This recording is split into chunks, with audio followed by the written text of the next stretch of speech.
Hello, and welcome along to another episode of Elsewhither, Tales of Broken Land. When did you last go to the bakery? What happened last session? What did you do with the bakery? Drugs. Yeah, Drugs. Drugs did happen last session. Where did last session start? Yeah. That's what I'm trying to remember. You had got back from your... at the celebration. Well, there was a brief period before the celebration. That's right. I don't know whether anything happened in that period. I feel like some people talked. Not really. You offered for us to help with cooking, and we were like, nah. No, wait. Somebody went to somewhere. No, but we started. I know that Tala helped cooking, but somebody went to somewhere to talk to someone about something. I think it was Mark. Oh, yeah. No, I don't think I talked to people until afterwards. No, you very briefly, you went to speak to... Oh, yeah, never mind. That was the day after, before we left. Yeah, okay, cool. I see what you mean. Okay. And there was discussion about a bear. Knitted bear. Yep. Yeah. Mm-hmm. Crochet bear, I suppose. Yep. Yeah, you guys went to the celebration. You shared in the food and in the drink. Anyone know what the drink was called? It was made with the yams. It was made with yams. Well done. Do you know how I worked out that it should be made by yams? I was like, what's an odd vegetable that I don't know where it grows? That's how I came up to yams. I know that they don't grow in England, so that's they're probably grown in the desert. Nobody remember the name of the drink? They all cheered it as you the drink. Fuck me if I remember. No. Appa. You all had your first drink. Ardurak had a strong reaction and went and breath weaponed the wilderness. That's right. After that, they thanked you, one and all, for your hard work and efforts. You shared in the feast, and then after a couple of coffees, went off to smoke and imbibe of the blue plant. We a lengthy discussion about a few of Duncan's many siblings. Jack seems to have designed halflings like rabbits or mice in that they have a litter as opposed to children. Hey, my real life great aunt had 21 kids. Jeez. Poor her. Oh my god. Auntie Joan. Holy hell. She had 3 sets of triplets. Shit. That's This is according to my nan. She should have like the key to the city or something. She should be rewarded for such a thing. Free healthcare. I don't know. Healthcare is what she should get. Some of that is a decision, and I don't think I want that person in charge of much, to be honest with you. That's fair. That's fair. Anyway, we had a discussion about some of Duncan's many siblings. Ardurak and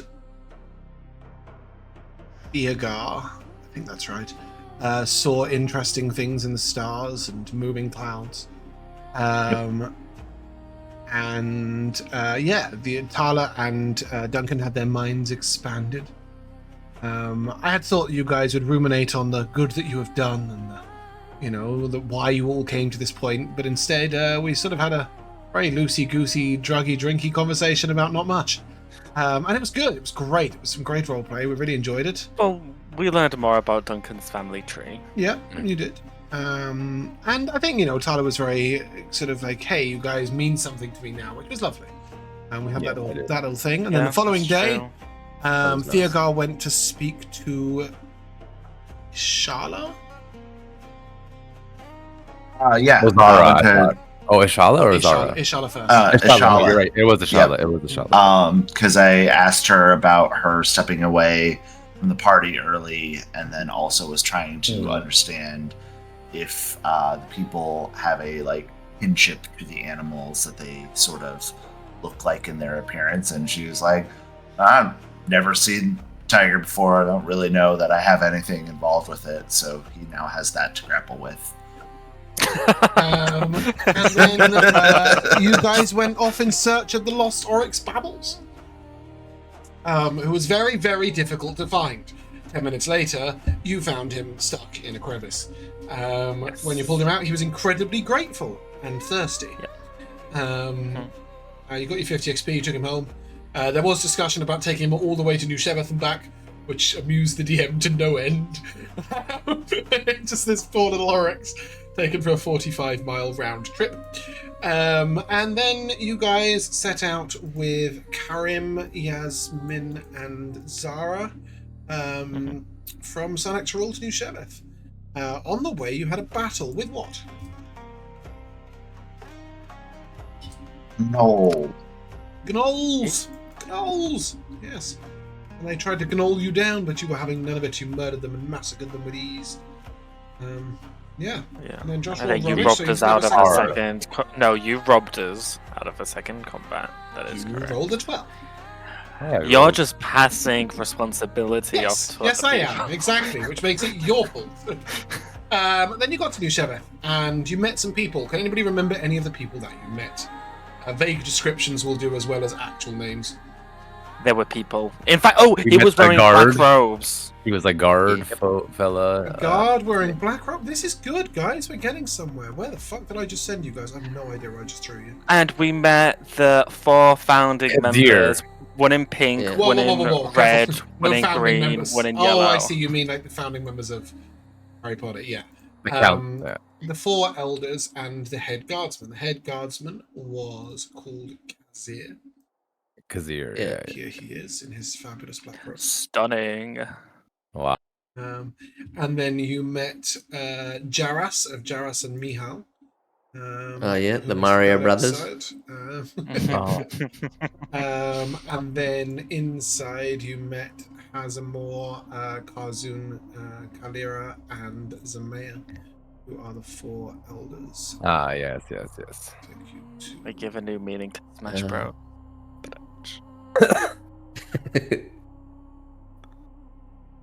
Anyway, here you are. Well, you said they're married. So You said they're Mario and Luigi. I said they're married, not Mario and Luigi. They will give you a tent over there for you to rest in. You can take a long rest. The following morning, you're free to explore New Sheveth. Or not. As the case may be. Long. Long rest. Lovely. Yes. Everyone yeah. will get 9 temp again. We found a tent, or we were given a tent, or we just set up You our were own told tent? where to set up your tent. Okay. Or we could move boxes out of one tent, put it into an empty tent, and then take the tent that we emptied for whatever reason, rather than just take the empty tent. But No. As in, you could take boxes from one tent to another tent with boxes in it, and double up to free up a tent. Yeah, that makes so much more sense. Yeah, there was no moving stuff from one tent to another tent to empty a different tent. There was none of that silliness going on. They did also have some empty tents, which were some spare tents, which you could set up. Yeah. So you wake up in the morning. There's hustle and bustle everywhere. There is the noise of people moving about and talking to each other. There is music filtering through slightly. You can hear the sounds of children playing. Just lots and lots of noise and sound all about you. What are you up to?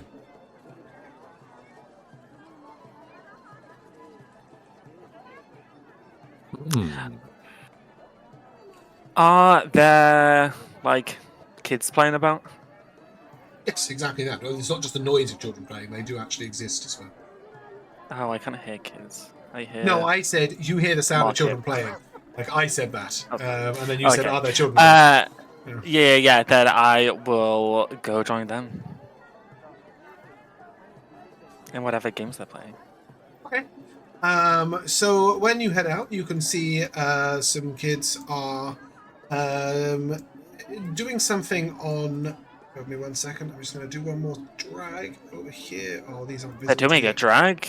No, I'm just Slap making... the drugs out of their hands. I'm just putting Yasmin, Zara, and Karam on the map in their new home. You find sort of running up and down this central area towards the north gate. The children are playing, and they've got this long yarn. So loads and loads of sort of like spun wool, that they're unraveling all the way. One person runs with the sort of the end of the yarn, and the other one holds the ball and sort of reels it out. And then that person then runs behind and reels it back up. And different kids have different coloured yarns and are running with them. So they're basically playing an unravel and ravel game. And on seeing you approach, they sort of apologise and move out the way. And you don't have to apologise or move. What are you? Is this a game you're playing? They don't say a word. They just nod nervously. Can I play?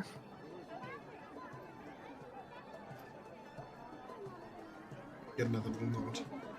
And then one of the girls sort of comes up and holds a yellow yarn up to you at last. As I take it, I make a point to like first to have my hands move like too far forward, so like my hands brush her hands very softly, and then take the yarn. So do I just run? What do I do? I'll sort of looks to you. Take the thread. And when I get to the end, it's where Makos is and Milabo. And she points to two kids who are standing at the end. And they're stood across the road, holding a little ribbon sort of between them. When you get then you wait, and then I pull it up. We race Nikos and Palo. Nikos and Palo have got a little green yarn standing next to you. Okay. You have like team names? Should we make a team name? No, the teams change all the time. Okay.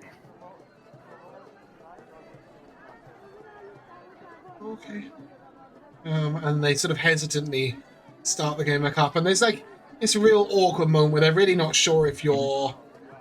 Well, give me an insight check. Let's see if you can work out exactly what's going on here. Oh. Yeah, I don't know anything. No, you don't know anything at all. I got that one. Ah, okay. So yeah, you're a little unsure. I was gonna put no, that's not really what I wanted to do. The thing. Base PM, this is what I'm looking for, sorry. Yeah, you're a little unsure whether they're hesitant because they don't know you, whether they're hesitant because you're an adult, whether they're hesitant because you look different or act different. Yeah, I'd assume it's kind of one of each, probably. Yeah, maybe. Yeah. Okay. But yeah, you're able to participate. Go ahead and give me an athletics check. Yes, athletics. Are you sure I can't do acrobatics? Oh, that's fine. Oh, 17. I'm very sure you're running, not dancing.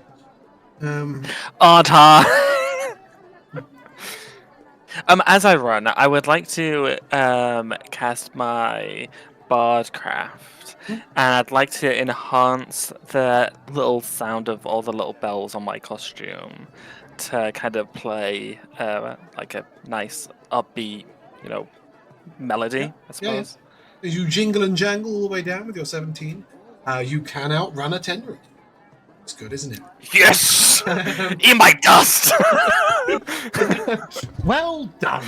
But your little raveler, Yara, is not as fast as the other two. So she will. I will cheer. It'll be Everyone, very close. But then, yeah, they really start. They obviously had fun. And then you see them whispering to each other, and after a moment, they will take all three yarns, the green, the yellow, and the blue, and they will unravel them around you as they wrap you up in different yarn. And I will come to the others. What are you guys up to? I'm going to jump in first, or Duncan is. Yeah, go ahead. And he's going to say to Ardurak and Theogar, he's going to Rackers, Theo, so wait a year a bit. I've just got something that involves you two. But I just gotta find Kazir. So just give me 2 shakes of a lamb's tail if you don't mind. All right. Something we should be worried about? No. I just need you to help and advice and shit. Look, I'll be back. All right, all right. I duck out to find Kazir. Yeah, I how are turn to you? Theo and I say, I think we might be the alibi for something.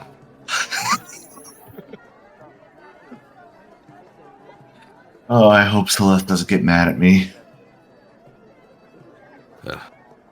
I'm content to wait at this hour of day anyway. I just want to know what Tala Okay. did wrong to be so excluded. How are you going about looking for Kazir? Going to the dot on the map. I assume we met him at the gate. I'm running to the head. I'm running to the gate. Okay, so you go to the gate. So this is the south gate, the one that's Yeah. walled. So you go head all the way back down and sort of round. And on the way, you can see Celeste playing with the kids. You can see animals and people moving about. It's incredibly busy and bustling. Lots of people move quite quickly to get out your way. I'm not sure whether... Yeah, give me an inside check. See whether you can get anything more than Celeste got. Oh, look, we've got a ponytail. Exciting. And we're gone. Yeah. Look at my braid. That's so cute. Look at my 4. Yeah. You're not sure whether they're nervous about you, whether they're moving out the way because you're different, because you're dressed differently. You don't really know. But people do. They're very quick to get out your way. You get all the way to the south gate. Yeah. You're just going to go up to one of the guard towers because nobody moves to stop you or anything. Or about. Yeah. So as you go over, one of the men sort of takes a deep bow on. Mr. Duncan Billytea. How can I? Yeah. How G'day, can I mate. help you? After Kazir. After Kazir, what? No. Like I'm looking for him. He will be in his tent at this time. He is the evening guard. All right, where's if that? you please wait a moment, I will call for somebody to escort you. No. It's all good. Where is it? He is at the 11th tent from the north point, in the center circle, opposite the elder tent. It is colored like the sand. I like the sand. Please wait a moment. I will bring somebody to escort you. All right, fine. Yeah, he goes to the tower and he sort of like speaks to a few guards and then he says, Madras will escort you. Cheers. Thanks, Madras. And a man wearing sort of like very simple white clothing is sort of very light desert garb and sandals sort of gives you a deep bow. Says, Mr. Duncan Billytea, I will be taking you to see Kazir. Are you ready? Yeah. Absolutely. As he walks, he says, how have you found our home so far? Have you been welcomed? It's very nice.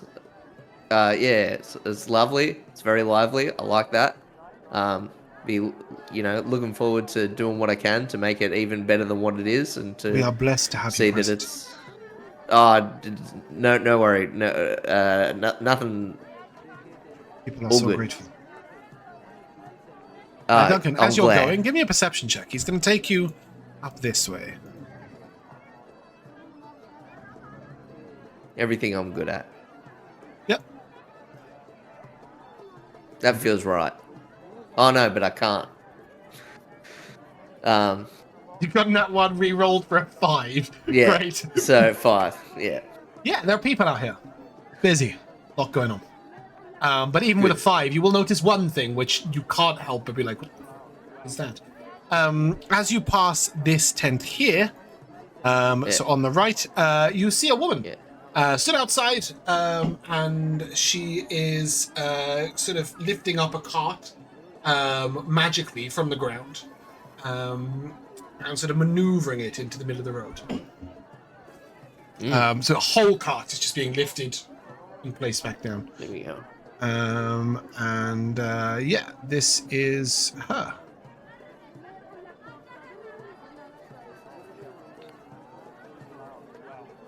From across the town. Celeste gets a nosebleed.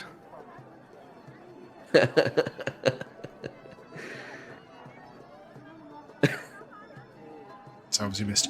Anyway, yeah. You see that? But he will lead you on. And he will start telling you all sorts of things about the town. He will say, over here is where we share in the warm bread. In the morning, you should get some. It's very nice. It is. There's a lot of spices. It's beautiful, especially with raita, which is a cucumber. Cucumber is a long green. He explains everything like you've never eaten a piece of food in your life. And he says it's a long green vegetable, and it is used with the white yogurt to make it nice and good to eat. And this here is our elder tent. They are the people who are not the oldest in the town, but the elders because they're in charge. And then he will say, over here is Zyron. He is the priest. He looks after us here. And just here, this is Kazir's tent. Thank you for letting me walk with you, Mr. Duncan Billytea. It has been my pleasure. And then he will move to the tent. And he makes this sort of noise. As he sort of shouts at the outside of the tent. You realize you've heard this noise quite a lot. These people don't have doorbells. They don't have anything to knock on because they're wearing tents. So this seems to be their hello. Is anybody in there noise? And he goes, yeah, Kazir! And after a moment, the tent opens and you see a very bleary-eyed Kazir sort of look at you. Good morning. He gives you a bow. Mr. Duncan Billytea. My pleasure. You would like to share in the morning coffee. Maybe it's not the best time. Any time is a good time. It's your big smile. Perhaps we could walk together and share in the morning coffee. It is a small walk from my tent. I'm very pleased with it. Madras, thank you very much for your service. And he gives him a sort of... Yes, thank you, Madras. Thank you. It is my pleasure, Mr. Duncan Billytea. Words of advice. You might come across as condescending. I am so sorry, sir. It is not my intention. No. I didn't take it that way. I appreciate it. But others might. He looks lost. He just sort of gives you another deep bow and you have a wonderful day, sir. And he will head off. And Kazir sort of looks at you and how have you been enjoying our home, Mr. Duncan Billytea? Lovely. Beautiful. Love it. Curious about certain things, which is why I've called upon you here today. First of all, perhaps, and he will gesture towards the coffee tent, which is literally the reason he is here is this is the coffee tent. Yes, beautiful. He sort of looks over at her and 2, please. 1 for my friend, this is Mr. Duncan Billytea, and 1 for me, please. 2 more.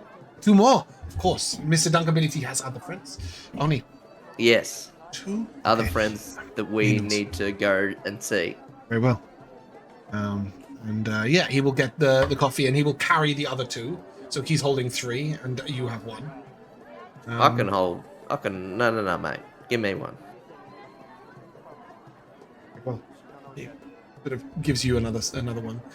But it comes in this sort of clay, round, like a cup, but it's quite big.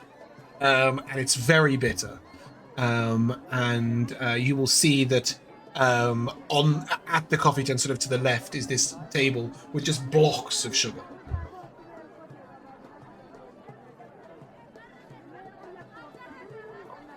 He sort of scrapes some off with his belt knife into the coffee cup, stirs it round. I hate sweet coffee. I think I'd rather drink the dirt, mate. It is a little bitter at this time. That's all right. I can handle it.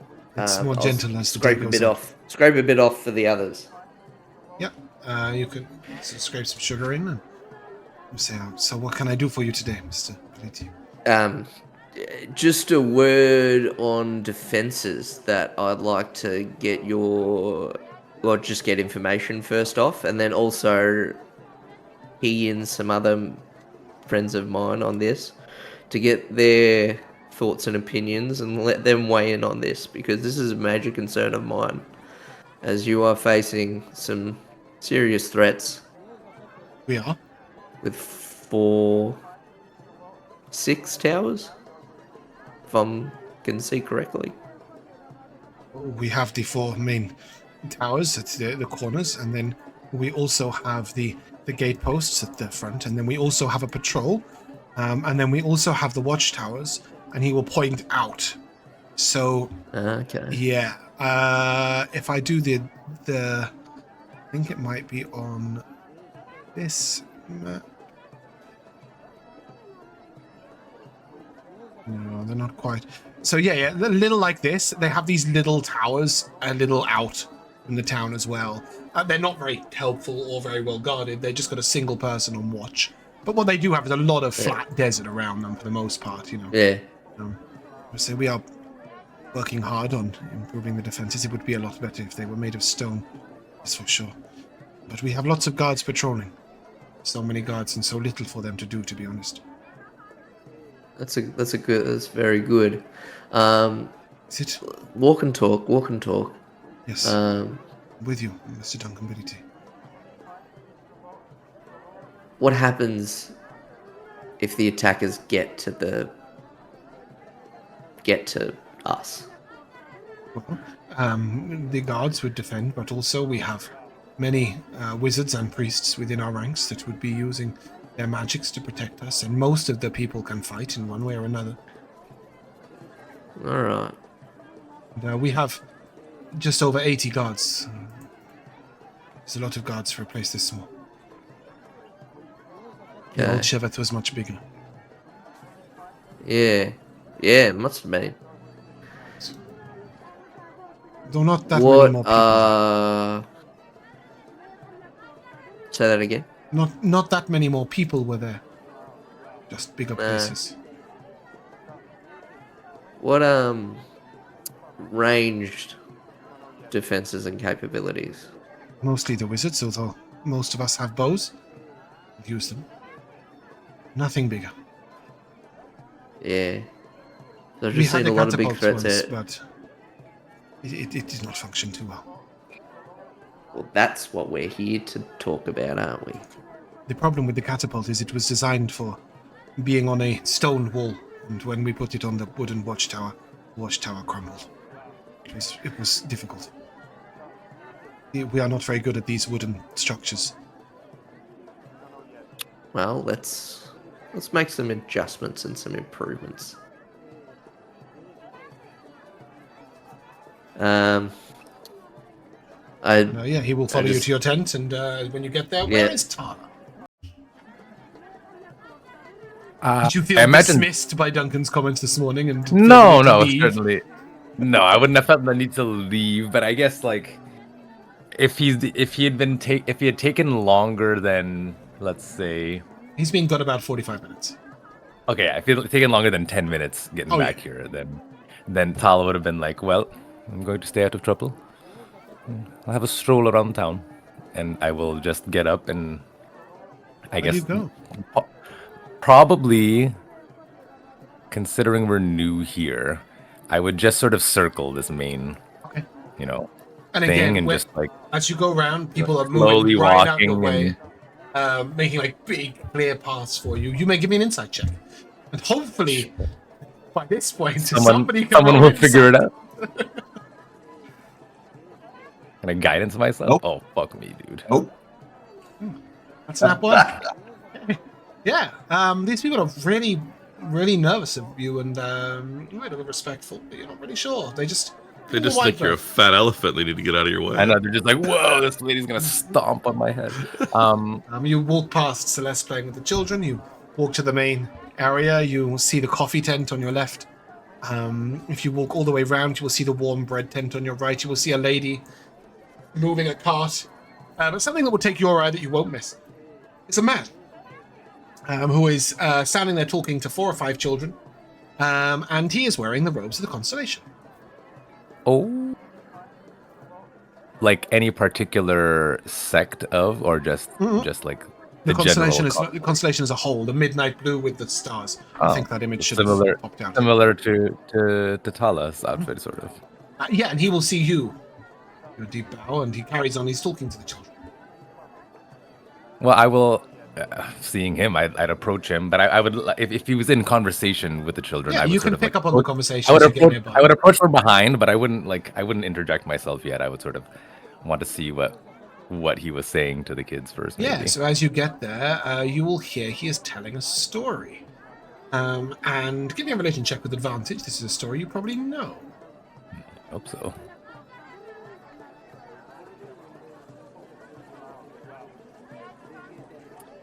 It's 23.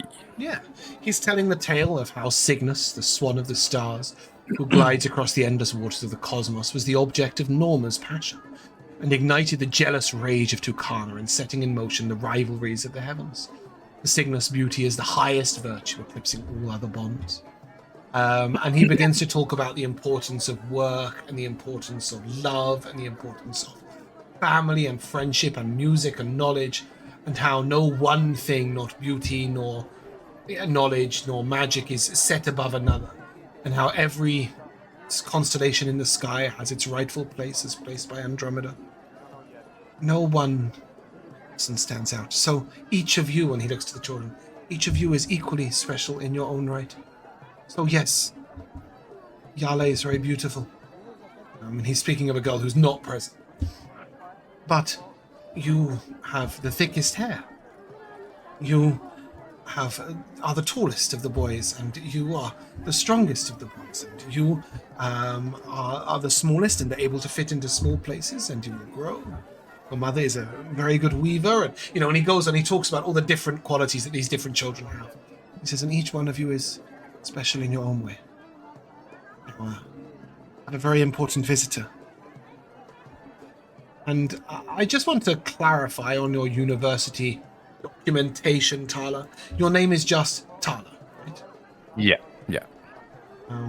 Everybody say hello to Miss Tala. The children will turn around and give you a little hello. You be on your way, that's today's lesson. Children sort of all run off, and he looks at you and, Miss Tala, it's my honor. My name is Zeran. A pleasure to meet you. Greetings, brother. How So, came you? priest of the constellation, priestess of the constellation. That's right. I was sent, as you know, as part of the contingent from Vazra. It's good to see somebody else guided by the light of the stars. I'd like to think that all are. Perhaps some just don't know it yet. To know is truly a blessing. I wasn't aware that another priest was here in the west. How did you find yourself in New Sheveth? I'm from Old Sheveth. You've been here a long time. Since the town was made, yes. He means New Sheveth. Oh, I meant Old Sheveth. It's born there, yes. Born there. This is a surprise to you. I wasn't aware that there were clerics in the west. There are many clerics of different beliefs, the aspects, the totems. But you are right, the constellation is a little more unusual, but Sheveth has followed the constellation for many generations. That's good to hear. My great-grandfather was a cleric of the constellation. This was my second cousin's father who taught me. There's always been clerics of the constellation in Sheveth. New Sheveth. Well, if this place is truly guided by the stars, then I'm sure it will flourish. Stars forgive me, but at the moment this town is guided by very little. And at much of a standstill. Those who are guided usually move at least in some direction at some point. Nothing has really happened here since we got here. Yeah. We met with the elders yesterday. May your counsel be heard louder than mine. I imagine it's difficult to navigate with 4 North Stars.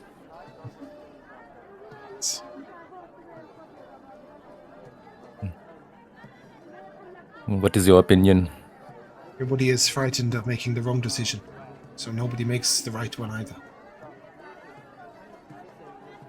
It just needs to begin, whether with the first stone of a wall, or I would like to see us build the school, or at least soon, so that the children may come for their lessons together. And we spoke once long ago of the dream of education for everyone. I would like to see that happen again. Malkaren, my good friend, the Magister, is in agreement. I tend to agree with you. Education is an important aspect of society. The children will be the next people to make the decisions. What do we show them but decisiveness and struggle?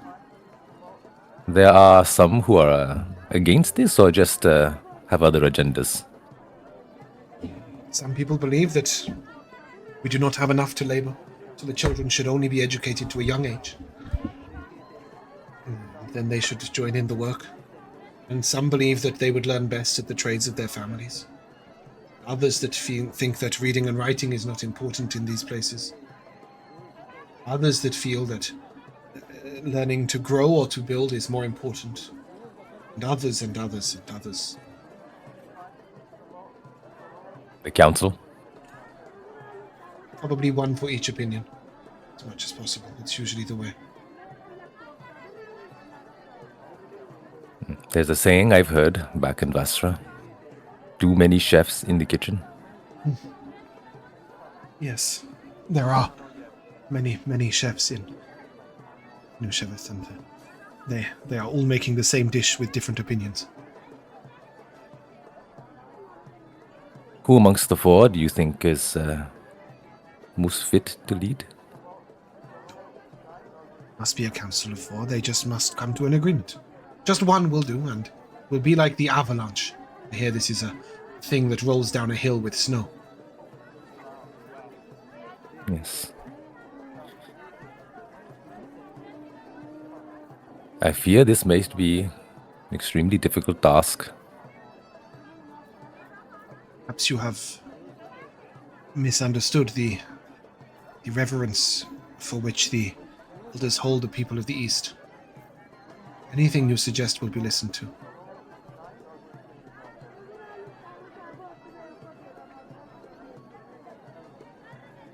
I will not place this burden on your shoulders lightly, my newest friend, but Mr. Tala, you but have to mention to the elders that perhaps one path is better than the other, and they will be delighted to follow somebody else, so they do not have to be the ones who made the mistakes. Lest they blame the mistakes on us, outsiders. Perhaps by that time you are gone and New Sheveth is progressing nicely. You had any breakfast, Miss Tala? Unfortunately not. Everyone just seemed to up and leave in the morning. Let me take you to a friend of mine. She will be glad to see us. Lead the way. And he will lead you through the town to a woman called Kalia. Or Kalia, is probably a better way of putting it. And we will talk more about her later, because we're going to come back to Celeste, but she is going to welcome you for some breakfast. Ooh. Celeste, you've played with the children for a while. You haven't had anything to eat or drink yet. Are you planning on returning to your tent to get your own food, to the group accommodation, to chat? Well, I think I would ask the kids if there's any food places around.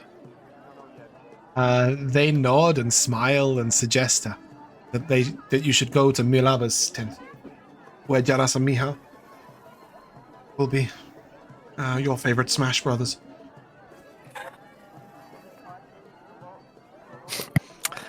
Yeah. Oh, but wait, they don't use money, so they would. Is it trading? They trade stuff, right? You haven't seen anybody exchange anything yet. Okay. All right. Well, I'll ask the kids if they would show me the way. And they do. They lead you down here. And they will lead you to Milaba's tent. Milaba is one of the boys. He's one of the children. And it's pretty obvious at this point. They talk about Milaba like he is the child of Sheveth. And he doesn't have any parents. He's instead raised by the... He lost them at Old Sheveth. And his siblings too. I left a note in the handout I see. This is very good. And now he's looked after by multiple people, actually. Yes. Yeah. And you will see that as he gets there, as you like get a there, cat. he is very much like a stray cat who goes into different people's houses, and he goes to the tent of Jaras and Mihal, and he will say, "Us, Mihal, this is Miss Celeste Dawnstar." And Jaras and Mihal sort of give you a deep bow and say, "Miss Celeste Dawnstar, pleasure. Have you eaten? Have you drank?" Oh, please, Celeste is fine. Are you sure? Of course. Very well, Celeste. Unless it makes you feel uncomfortable, you can, Thank call you, me Miss- whatever Miss is Dawnstar. best for you. My name is Jaras. This is Mihal. Pleasure to meet you both. We You're a are. handsome couple. He is very beautiful. And Mihal will say about Jaras, and Jaras sort of looks over. Stop it! Stop it! You are beautiful. We. You. Aw, happy Pride. He looks to you and yes, much of the. Sure.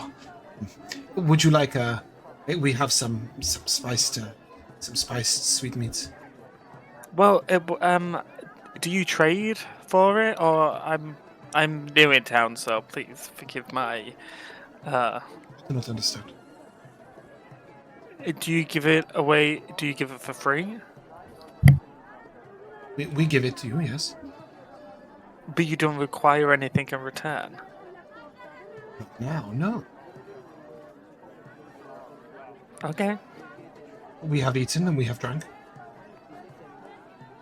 Well, it's just I know that some of the towns they trade with it for one thing for another. He certainly realizes what you're saying, and so some of the elders will arrange some trades, or they used to, with other towns for things that we have too much of and they have too much of to exchange.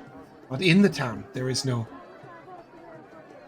If you have more of what you need than you need, then you will share, and so will we. Ah. Oh, well, thank you so much. Oh, if there's anything you need from me, please don't hesitate to You have ask. come to help our town find a way forwards, no? That is what yeah. we need. And we are very grateful, Mr. Yeah, but also just to help, really, We're playing with the children. It is important, and it is something that is difficult to share for many adults. So we are grateful. Please take a seat, sir. And he will bring you some fresh juice. It's really sort of unexpectedly sour with a sort of sweet aftertaste. It's lime juice. Nice. Not like straight lime juice, but like it is a juice based on lime. So just Sure. squeeze lime Squash. yeah, exactly. it's a sweetened lime juice. And then he will give you these spiced sweetmeats, which are like little meats that are being cured on a little stick. And they also have these sort of like small pastries that are very flaky and that are very sweet, a bit like baklava. Anybody's had that? You've lost me. Yeah. Love baklava. It's a sweet, flaky pastry, desserty thing. Baklava with like pistachio. Believe ya. This is just with honey, but yes, you can partake in breakfast, Celeste, and afterwards, Jaras and Mihal will talk to you across the meal, sort of asking you how you have found the town and if you have been welcomed and if you have any questions. The town's been very welcoming, thank you, and this meal has been beautiful, so thank you again. I don't think me or my companions have come across any trouble here. Yeah, so it's been a nice day. Very glad. And you have found a place to rest that is comfortable and yours. Yes. It is good. It is very good. When you are back home in Vazra, is that correct? Yes. What do you do? Well, for a long time, I was in school, training. We do not have a school yet. This is very important. Yeah, it is. I was at a higher education for. Well, because I say higher education because I assume they don't know what a university is. And I was learning magic through the power of word and sound. It's incredible. You've spoken with Malkiren or Kizari yet? They are our most powerful wizard. I've had the pleasure. Kizari is our most powerful wizard, and Malkiren is the Magister here. Well, if you have magic that could help the town, then they might be able to help you with knowing how to apply that. I think that would be good. My magic is certainly much more different than. Oh my god, what is wrong with my voice? Hello. Yes, have some more juice. Thank you. The spices of that meal are really kicking. Yes, it is a hearty breakfast. Yeah, my magic, it doesn't work really the same as a trained wizard, or really even a born sorcerer, but I think you're right. If my magic can be of any use, I would like to see them. Would you be able to point As me you're in the having right that direction? discussion, he will tell you that the last tent on the left is Malkiren's, and he's the best person to speak to. Kizara is the last tent, or the first tent of the next row round. And after he tells you this, your conversation's been overheard, and all of the children are going, "Show us some magic! Show us some magic!" And we will leave you there and come to Theogar and Ardurak. As you sit eagerly awaiting the return of Duncan. It's 45 minutes. Do you guys, head out and back? Do you sit nervously? Do you milk the dragon? Like, what are you guys up to? Well, I was going to say that given how close we are to the north gate there, I think I would probably sort of saunter outside and sort of stand where obviously I can watch our tent and watch for Duncan's return, while trying to see if I'm allowed. If I don't know if anybody mans this gate or what, but like let Sterling sort of go out and walk himself. Yeah, absolutely. Okay, you're taking my words far out of context. They have Sterling. He might need, eating, drinking, taking for a wee, or none of the above, as things are going. If you say so. So, yeah, you guys... Or you milking. Can head to the gate. Yeah. Or milking, it's going to be a silly phrase, not a turned phrase. Anyway, as you get to the gate, there are 2 watchtowers. Nobody stops you going in or out. People will welcome you and give you a lot of space and quite a lot of respect as you head through. There's quite a lot of interested gawks at Sterling, but nobody says anything. And when you get to the gate and you're about to leave, one of the gentlemen sort of comes over and, excuse me, Mr. Yes, Ardurak. What can I do for you? Ardurak Caprixford Hosteling? Just the Ardurak part is sufficient. Mr. Ardurak, you are heading out on your own into the... Do you require an escort? Well, I think the answer would be no, regardless, but I only intend to step a few feet outside town and let my companion here go for sort of his morning constitutional, Do you require any assistance, Mr. Ardurak? I think it should be fine. I suppose if you're up in the tower and you want to keep an eye on him, that's fine, but I don't think he'll go far. Very well. We wish you a lovely morning, Mr. Ardurak. Oh, thank you, and yourself as well. You're very kind, you're very gracious. Yeah, as you sort of wander about with Sterling, everybody's watching, like everybody who's in range. There are even some kids who are like poking their head around the gate, like having a look at this little dragon going for a wander. Theo, would you be wandering with Ardurak? Could you have stayed at the tent in case Duncan comes back? What are you up to? You're watching the kids play. The fact that like Duncan kind of like told him that he needed him or do something has like kind of put Theo in a confused state, because Theo's mind had immediately gone to like the transportation of materials. Like, one of the things that like, he was good at, back in Vazra was like, just moving places around. Like, he's a strong guy. He got work of like, carrying stuff from one end of town to the other. And so like, the fact that we're coming here to like get some lumber, his mind was like, okay, well, how do we actually do that? Like, how are they doing it? So he would want to be going to investigate that, but then also like not sure if like he's supposed to be in charge of something else, because it was very confusing when Duncan left. And so I think Theo is just kind of like in this state of indecision and probably just waiting there of just be like, maybe I'll do that later. And Duncan's As thing, you're stood at the I'll wait tent for door, him. You will notice one thing. After about 20 minutes, there is a load arriving at the front, at the top gate. It is lumber. And you see that there are these sort of logs just floating 3 foot off the ground. I would definitely go and like try and talk to whoever is moving them. So 2 men are moving along, walking along, and following them is just, as you look more closely, it looks like it is a sort of round floating thing, platform with wood on it. And the 2 men sort of leading the platform, you will see one of them is dressed in sort of very simple robes, and the other one, very simple white robes, and the other one is wearing this sort of like brown overrobes and has this sort of large blue scarf chucked over his shoulder, and he definitely looks to be the one in charge. And as he sees you, he sort of moves. You can see him sort of like worrying a little bit about how to move the cart out of your way, as he sort of shuffles to the edge of the street to make space for you. Could I do an insight check? Sure. This is where he rolls an nat 20. No, it isn't. 7. It almost looks like he's sort of trying to let you pass.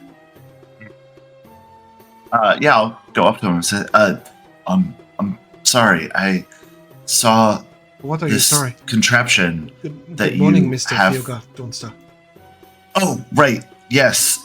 Introductions. Good morning. I'm Theo. You Mr. are? Theogar, Dawnstar. I'm Malzat. Malzat. It's very nice to meet you. Please, Theo is enough. You have this way that you're moving things. What's going on here? The wonderful contraptions of Mr. Kazara. Mrs. Kazara, sorry. Mrs. Kazara. She is definitely female. Very female. She is our wizard. She makes these cards to follow us. She calls them coin cards. I'm sure that she can show you. She is... So... if I can show you to her tent if you would like, or I can give you some directions. It is... He will point to this tent. Okay. Say it is this tent, but on the other side. Does it look the same as that tent? It's similar, but hers is orange. But she has the big tent at the right of the main path, on the other side. It is very difficult to miss. It has stars on it. Okay. Orange tent with stars. Because the fact of it's this tent on the other side is very confusing, because he's like, do I just see this tent in another place? It was intended that way. I can take you, but I know that you are probably busy and have many other things to do. So, I do. Just one last question. You're not a wizard, though. Oh, I am a mason. I work with stone, mostly, though wood recently, unfortunately. And I build things, or I wait to build things in New Sheveth. And you can use this cart. You don't need assistance from somebody. No, it follows me. I have the coin, and he shows you a coin. That is incredible. thank you so much, Mazad, and I'll go to shake his hand. You are most graciously welcome, Mr. Theogar Dawnstar. You have a wonderful morning. You too. And he and as he says this and he starts walking off, you can see Duncan coming towards you with 2 coffees and Ardurak returning with Sterling, and you can all congregate in the party accommodation. You brought Kazir. What next? Kazir will sort of arrive and give you a deep bow and say, Mr. Theogar Dawnstar, a pleasure. Mr. Ardurak Kapritz Osterling, a pleasure. Likewise, I'm sure. Thank you, Duncan. Thank My you. name is Kazir. We met yesterday. Please enjoy your coffee. We have not brought any food, but hopefully you have had some breakfast. Oh, Thank yeah. you. I've sort of forgot about eating. We'll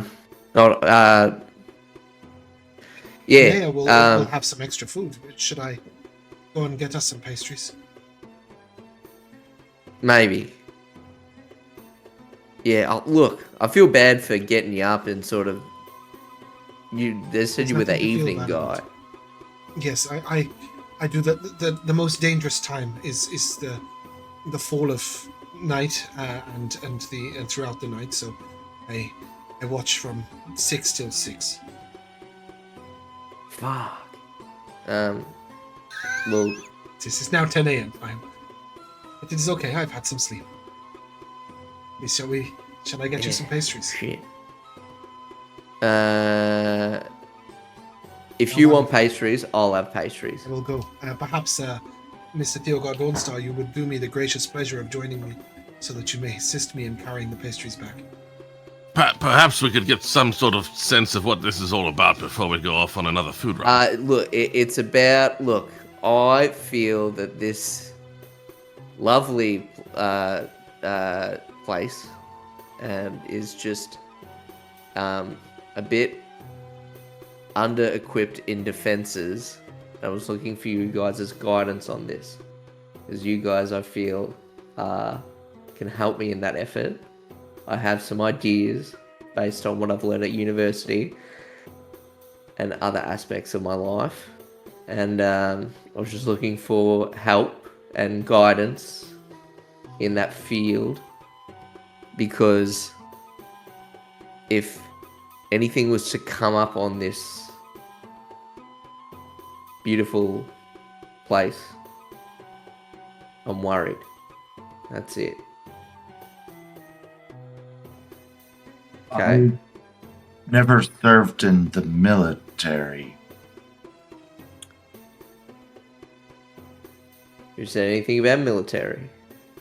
Okay, I didn't want you to think that I knew a lot of tactical things. Sometimes it's not about, sort of tactics and book smarts and stuff like that. Sometimes it's about life experience. Okay, And sometimes it's are we about doing pastries? breakfast. As I was going to say, now that I hear it, this I'll be is back something in a does moment. call for pastry. And with that, he will head. It is a 70-feet walk. If you would accompany him, Mr. Theogar Dawnstar. Yeah. Quick question as I go with Kazir and said, everybody keeps calling me by my full name. Is there You are a an honored guest. way that we can change that? It makes me feel really awkward. So sorry to hear that. What would you prefer to be called, Mr. Just Theo. It's okay.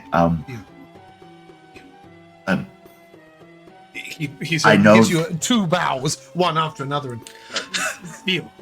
That is what we will call you. Is this? Oh, please tell me we have not offended the others by doing the same. It is the tradition in Sheveth, if we are receiving a guest of honor, and to give them their family name and title as they deserve. No offense, and you haven't offended me either. We would just prefer. my full name makes it sound like I'm somebody important, and You are I very know that I'm important. here to help. Oh, please don't say that to me. A little bit of answer through that. I will say, I understand that perhaps by giving you your full name, you are feeling the burden of responsibility. Okay. Let us go and see Tanea. She makes wonderful pastries. And he will lead you to a tent where Tanea is. And he will say to you very quietly as you get there, Tanea is now alone. She was not alone before we left Sheveth, but her husband was lost on the way. It is important that lots of people go and visit her and make her value known, so that she knows that she is important. So if you are in need of anything, she loves to cook, and she collects food with the foraging people, so she always has extra. And when you arrive at her tent, she's got the sort of tent pulled open, and there's a table outside, and it is just covered in warm pastries. Like there is just like dozens of them, and she looks at you and she sort of, Mr. He sort of raises his hand as she goes, Mr. Theogar Dons. Just Theo. Theo. A pleasure. Welcome to our town. Welcome to New Sheveth. It is we are so grateful to receive you. Would you like some breakfast? Yeah. He will intercede. Tanea, this looks amazing. Yes, it does. We are also taking some pastries for Theo's friends. We are returning to the tent, if that is okay, if you have enough to spare. And she's, of course, I have many to spare. You must try this one. This is my favorite. And she will point towards what looks like a sort of knead croissant of some sort. And she will say, "This is made with honey and with guava, and this one here is one of my favorites. This is a sweet apple, and she will point at different ones, and she will start loading them as she gives you a sort of wooden piece of wood that could perhaps be portrayed as a tray, and she just stacks up pastries on top of it till you're holding like this, and you can see why Kazir did not want to carry these this time in the morning, and he sort of gives her two nods and says, perhaps Theo and his friends might visit you a little more. They have not got any cooking equipment set up yet. She says, of course. You come for lunch, for dinner, for breakfast, for anything else you need. There's always food available. It's my pleasure. Keep safe, Mr. Theo. She gives you a nod, and you can return to the tent with pastries in hand. Pastries, Kazir, Duncan, Ardurak, and Theo all in one place at one time, with coffee.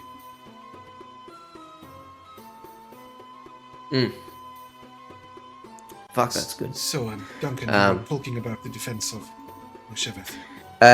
Yeah. Sorry to fuck you guys around and stuff like that. Most accepted. But yeah. Look, I'm just worried you guys aren't doing the stuff that'll hopefully prevent, like, like if bad shit happens. I see. We have been here for 6 months.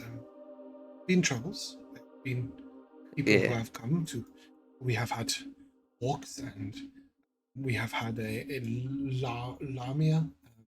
We have had a Chatrang, and some other small groups raids upon us, but yet we have not had anybody too gravely wounded. We were attacked on the way from Sheveth to by the Braxat, and that was a little more dangerous. We did lose a few of our men, but it is where Tanea was lost. How did here come to be here, now that you speak of it? Why did you choose this place? The elders thought about it very, very much. So the most important thing was that we were near enough to the wastes that we could once again use their water. Our wizards have a way of making it clean to be used. So that is where we will be gathering water from, so we walk down the wastes. But the land is not solid to build on, and it is very difficult, and we wanted somewhere more defensible. So to be in the shelter of the altar of Vendros and Santos Arch is very important. And we have placed ourselves between two hills where we are up so we can see in many directions, but we also have land protecting us from two sides. It was about the defensiveness of is the main reason we chose to be here. Oh, very good then. Just wanted to make sure it was not just a random piece of empty ground. To move off the trade route was a difficult choice. All right. Yeah. Look. I'm not saying I know better and stuff like that, and I'm not saying like I've never built a a settlement. Me neither. Or a place, in It is new. in the All West of and us. stuff like that. That's why it is Yeah. as it is. Yeah. Look, because like all I'm saying is, I just remember me reading this book about warfare and the like. I think war is coming. No, but just think, like Sorry to interrupt. what happens if you got a lot of people here, you got a lot of resources. What happens if a large force of Braxat come? You know what I mean? It's a bit too much. Just the Braxat that drove us out of our first home, yes. Yeah, right. Those things scare the shit out of me. I don't know about you. That's just, Yes, I mean, when we were dealing with 10 or 12, it was fine, but when it was 100, it became a lot. Yes, large forces, indeed, which is why we have moved to where we are, because we feel that it is safer from them and further from the Great Crevasse.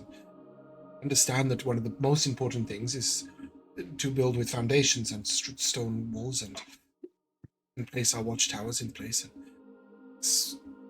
Many of those plans were talked about before we left, but none of them have happened yet. Well, there's other things you can do, though. I would be delighted to hear.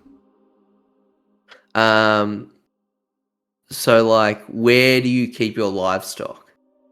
So, at the moment, this is not difficult because there is not much livestock. No, okay. But there is a place for them at the edge of town. In fact, I believe your friend is there for breakfast. And Okay. I'll show you. It is all this area here. So it's not just this bit, but there's also a pasture. So there's a small gate here, and then there's a larger fenced-off area, like a pen, as opposed to like an indefensible. In the future, it would be back in old Sheveth, it was a pair of doors, so which were big for the animals to look through. Not too so big that the whole gate must be opened. The pen would be outside of the city. Dajan is responsible for the herd. He is Alia's husband. So like if an attack does happen, and I'm talking about like intelligent enemies. With the power of the wizards and with the watchtowers, we should know enough in advance to bring the herd inside if possible. Surprisingly, you're gonna call me crazy here, but putting livestock in front of the gate can give a good distraction. Yes, but then we will be... I know you need them to live, though. Well, at the moment we do not have enough livestock to eat, so we are only trying to keep them alive. But it would, yes, in future maybe be a thing.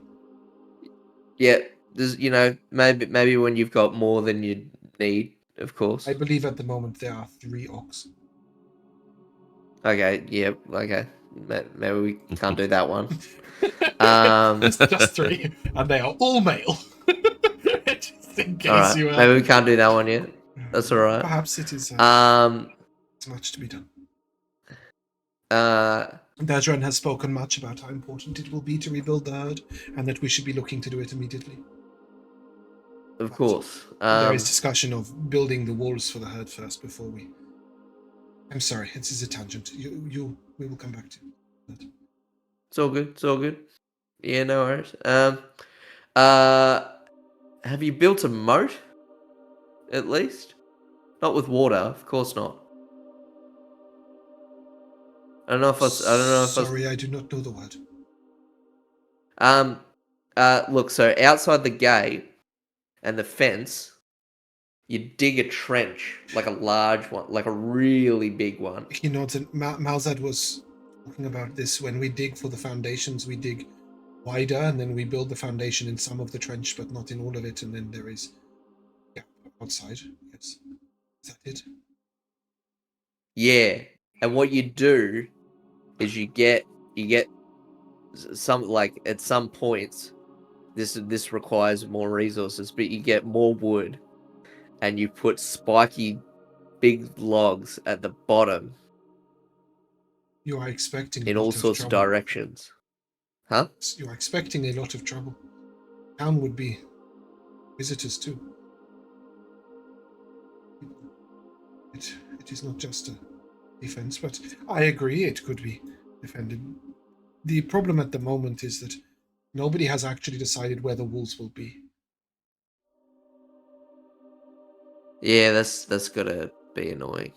Yes, Well, if it were the right thing to do, if we were confident, I'd be thinking someone could just start working on it. But I'm not so concerned if it's decided from above, perhaps. But it's not clear to me that this is what they need. Maybe they just need more animals to eat or things. I'm not sure the dangers are their biggest problem right now, Duncan.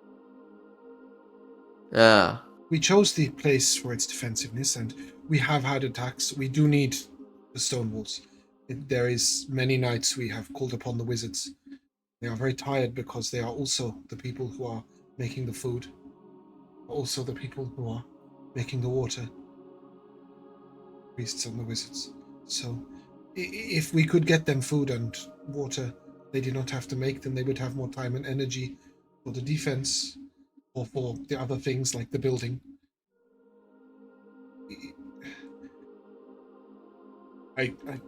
Mr. He looks hesitantly and he turns to Theogar and just Ardurak? No, not rounders. Who is that? I'm still wondering. Don't worry about it. Ardurak. I think you are right. The first thing is progress. I think the easiest thing to start with would be maybe the whole center to be permanent. So that will always be in the middle, even if the walls are somewhere different. It's my opinion. But if we start with the walls, that is also okay. We start with the food, that is also okay. If we start with the blacksmith, that is also okay. It does not matter, but we must start somewhere and soon. Sounds like they Maybe burned I'm themselves jumping out the gun. choosing this location. You said it was a hard choice to move off the tradeway, and it seems like that's the last hard choice that was made around here. It is... We lost people on the way. Important people. We lost many when we evacuated. Much of it was my fault. what was it your fault? I was in charge of the defense and the evacuation. We lost half our people. This was not acceptable. Could have lost them all.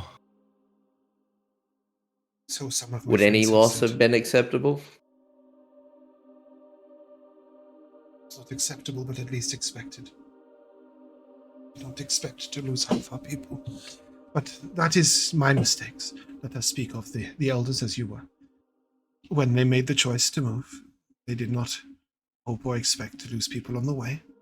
And I think they thought things would be easier. They are so frightened. They are laying down the future, the whole city, without even the founding charter to refer to.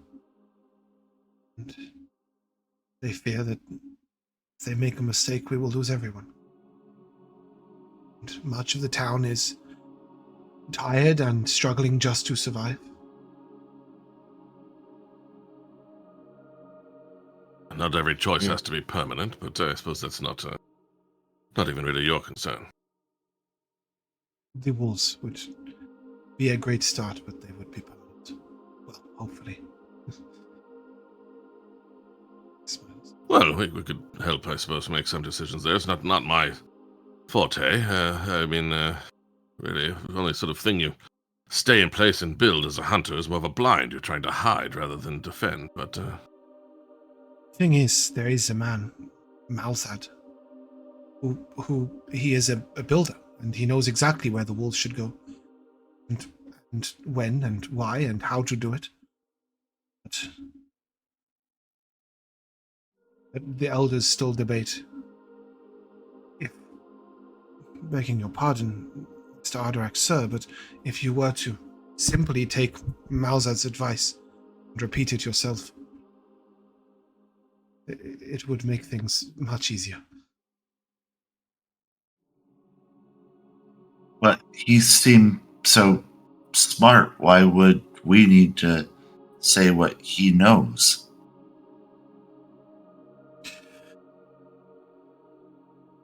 Yes, indeed. Why? Many smart people in this town.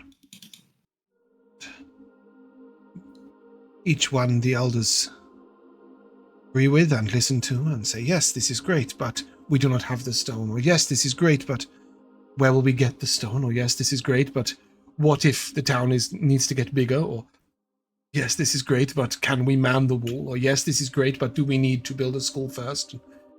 You understand that it is not that they do not respect the intelligence of Malzad, but they are hesitant to commit to any decision. If you were to say, this is the best place to start, to listen to Malzad, then I think they would be relieved. It has been talked about for almost 8 weeks now that the people of Vazra will come and they will help us build our future.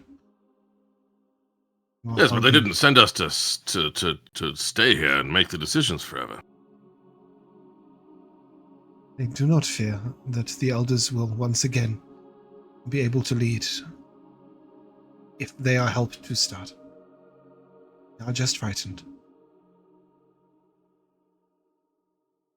We just need to get the ball rolling, and then it'll keep rolling. If the future of the town is a ball, yes.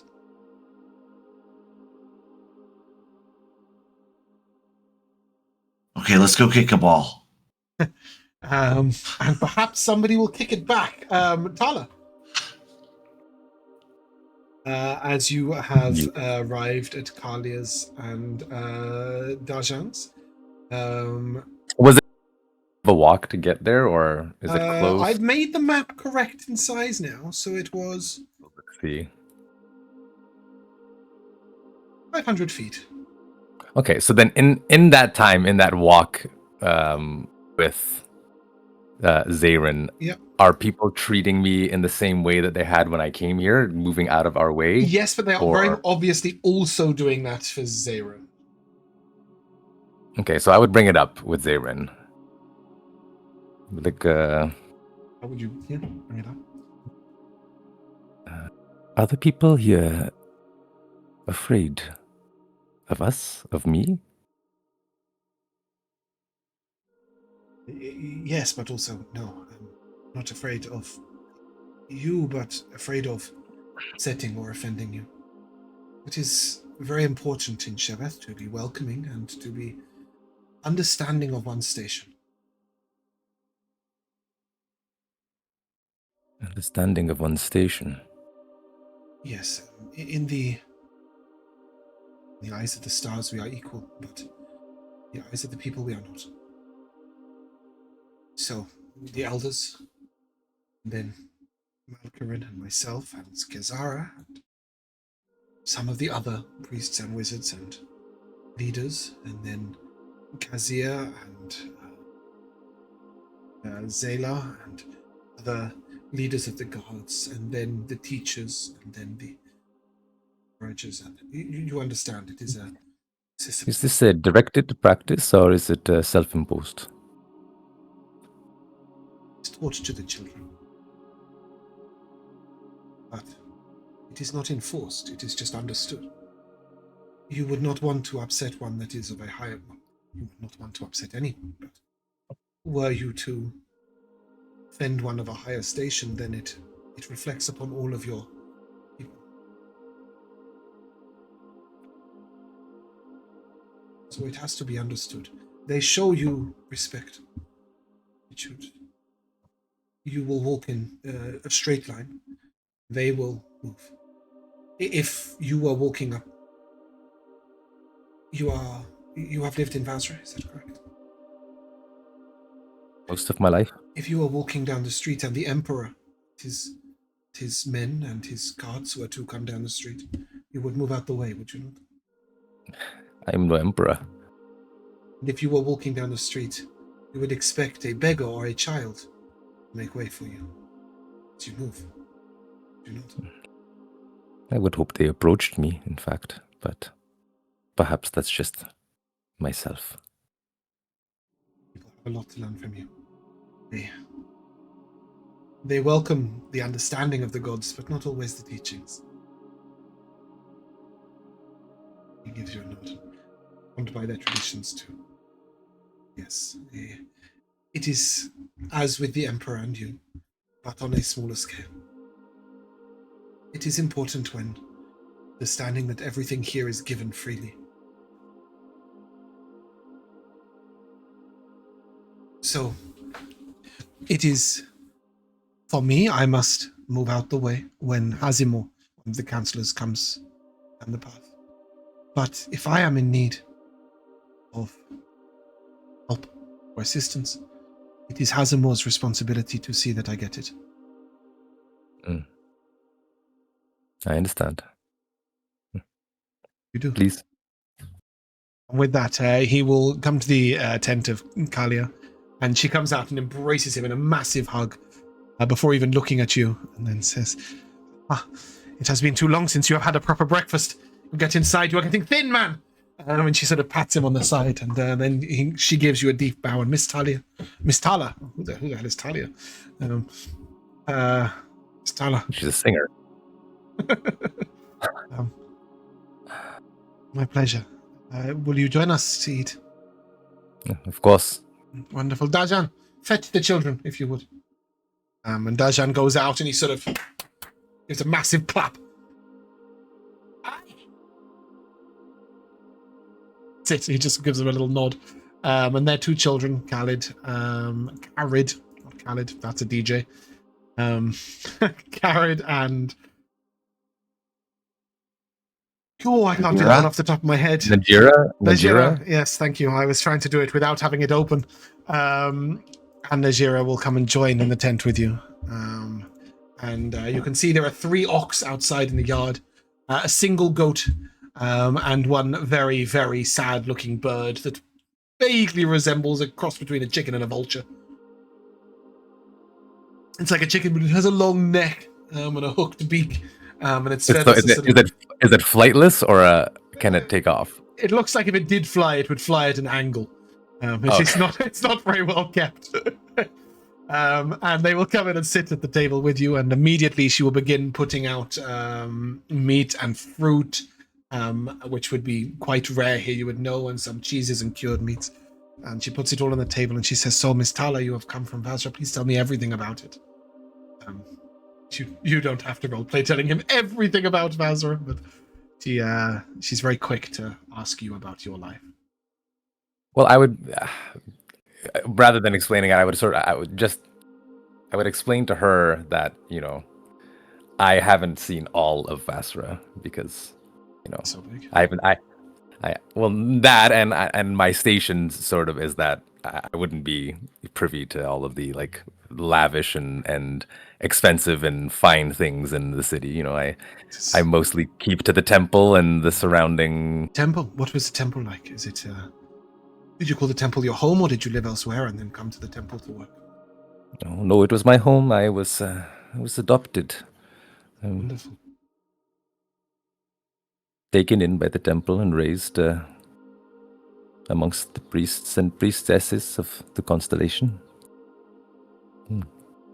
I followed that path, which led me here. Sheltered stars, and the people is as it should be. Wonderful. We have a boy here, Milaba. He has lost his parents, and everyone tries to look after him a little bit. I'm so sorry to hear. It is only one child who has lost both parents is something that is quite amazing, do you not think? And so many parents or families that do not have the ability to have children, like Jaras and Miha. They enjoy the opportunity. We must see that it is a good and a bad thing, of course.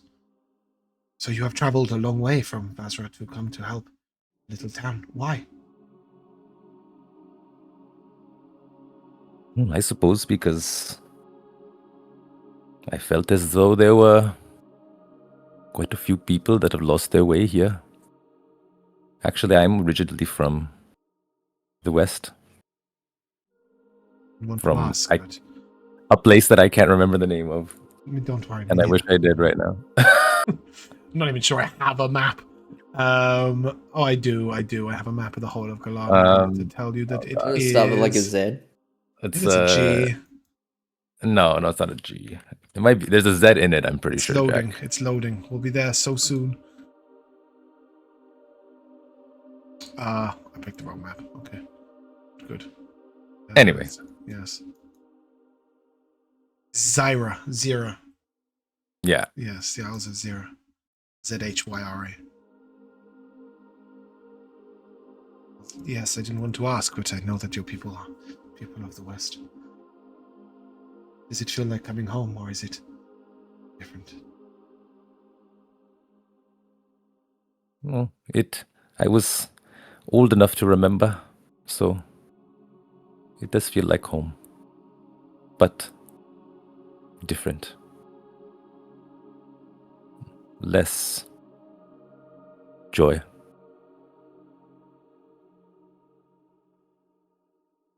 The Black Death and the war have made home difficult to enjoy. We do our best. And speaking of enjoying, perhaps you and your friends would like to join us for a meal tomorrow night. We can all share in each other's stories. I'm sure they would be honored. I will pass on the message. I look forward to it.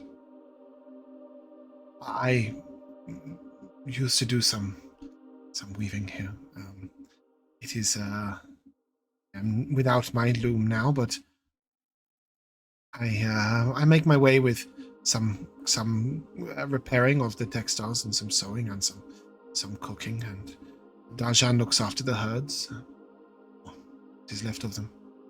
He sort of nods at you, and you realize that this man has not spoken a single word in your presence at any point. But the wife has spoken enough for the four of them.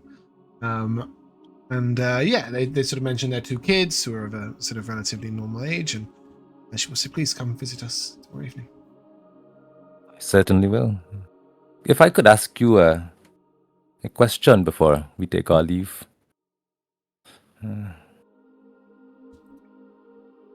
I hope you don't take offense to this comment, but you all seem like common folk in this town.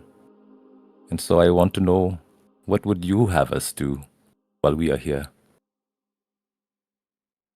Although there are people of different stations, we are all in this together. Dajan sort of speaks before Kalia can, and just his first words. We must rebuild the herd.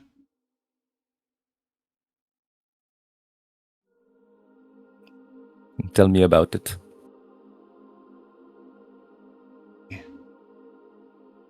Lost in the travel. We are without the antelope, or the oryx, and the yak, the ox. They are all male. I have but one goat. There are many goats that can be collected from the wilds. These creatures roam wastes and the desert and can be caught. It is not that difficult, but it is dangerous because you must travel into places that other animals will go, and you will be attracting predators by feeding such creatures. But if we had enough food that the people could eat without the work of the wizards and priests, then we would not have to rely on them for food and drink, and instead they could be helping build the walls and doing other strong things that their magic can be applied to. We common folk can do more with the food and the drink to let them do with their talents. And Carried, his boy, will speak up and say, I think that we should mount an expedition back to Old Sheveth to get some of the things that had been lost. There were powerful magics and items that helped us, but also simple things, like my mother's loom.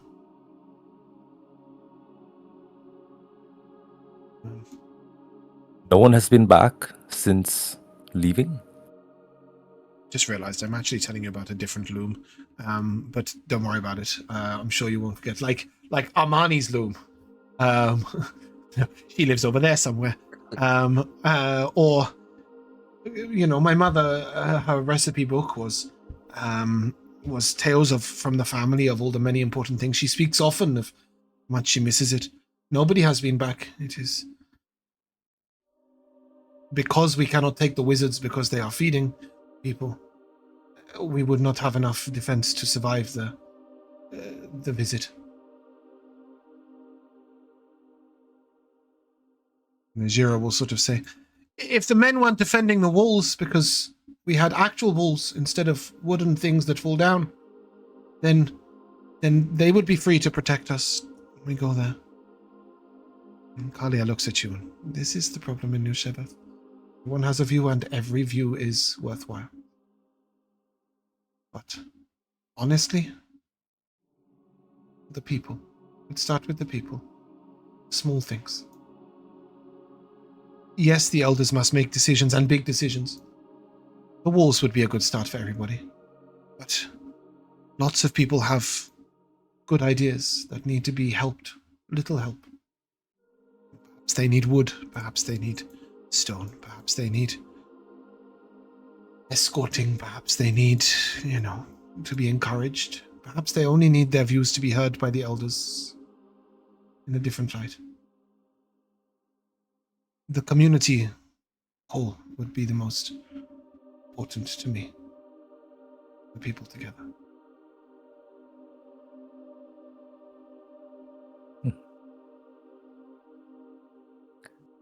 And so, all the while, Tala's sort of been taking short notes and listening to everyone. I thank you all. I will do my best with this. Thank you, Miss Tala. And you have a wonderful day. As breakfast is finished, you can head back. And Zarim will say that he is going to head home, but if you head the same way that you were going, you can return back home that way. Yeah, I'm just going to go back home, probably. I'll bid him farewell. Mm-hmm. And as you are walking past on the left-hand side of the town, you will pass our lovely Celeste doing some magic. What magic are you doing for the children? Yeah, I will just cast Fairy Fire on them. Advantage, Tala. When you arrive, you will have advantage to attack any of these children as they will all fail their dex saves. As these lights that come down, they're all playing in them and poking them. They all look like little, not actual D&D fairies, but like Zelda fairies, I got you. just a ball of light and wings. It's just lots of multicolored of those fluttering around each of the kids. Tala, as you see Celeste doing this, you see a man approaching the other side, moving over, and he's sort of, excuse me, Miss Celeste Dawnstar, is it? Yes. That is... And Miss Tala. My name is Malkiran. I could not help but notice your magic. It is wonderful. Oh, thank you. That's very kind. I hear you're one of the very powerful magic users of the town. Not powerful, but I am blessed with lots of knowledge and understanding in helping our young mages know where to apply their magics. Own magics are weak in comparison to many. I do my best. I can only cast second level spells. Yeah, just to give you a context of what I mean. You're a hedge mage. Just to give you a context, well, he's a scholar and a teacher that, reads about magics and helps people understand them and helps people understand their own magics, but he's not born with much natural talent. Mhm. He will say, helping our children to have a place of joy in this time is very important, but don't suppose I might speak with the two of you very briefly. Of course. It's just on my way home, but of course. And I hope that this journey is somewhat on the way, and it is indeed towards your tent. Wonderful. Before we have that conversation, is it okay to go for a quick We are break? going to end in 13 minutes. What? Sorry, guys, I probably should have said this before the session. We're ending early for Rico. Oh, yeah. I didn't tell Sorry, anyone, did I? My bad. So there is no break today. It's just a 2 God, I hour wouldn't have said anything then if that was the response. I was still yeah. waiting to. We could do the thing we said we were going to do in the second half. We'll still Yeah. pay that off for you. Yeah, I've been looking at that title all day going, well, should have just called it New Sheveth. Being Okay. done with it. So yeah, you guys can head to Malkaran's tent. And he shows you into what is a fairly large space inside. It's clearly a magical tent. An extra dimensional space, and he will say, please be welcome, take a seat. Must apologize for taking you away from what you were doing on your very first day, but the request I have is of the utmost importance. You are powerful in your own rights. Adventurers and fighters and magic users. I mean, I'm a little like you. I can only cast second level spells. Be that as it may, you are a group of power.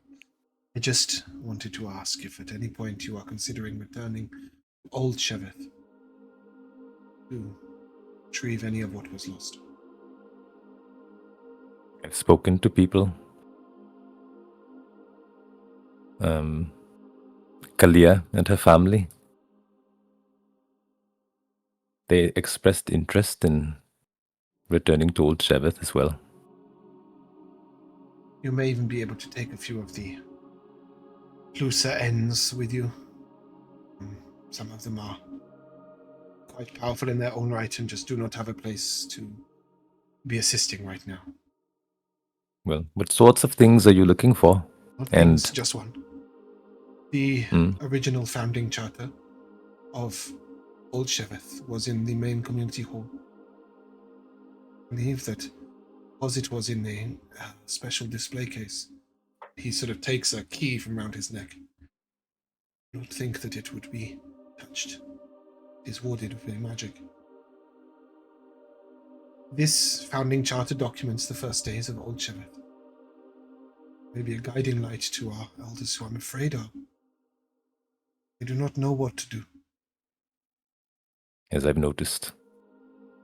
So many people with so many different Burn. feelings and opinions. They have their own dreams of how it should be and what it should be. And so long they spend debating, nothing happens. With this guiding light, perhaps some things would not need to be decided. It could just be redone the way they were before.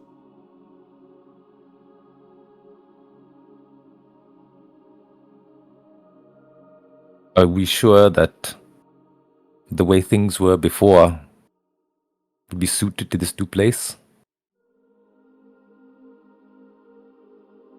You are right to ask, are we sure? But honestly, I am sure that some action is better than none.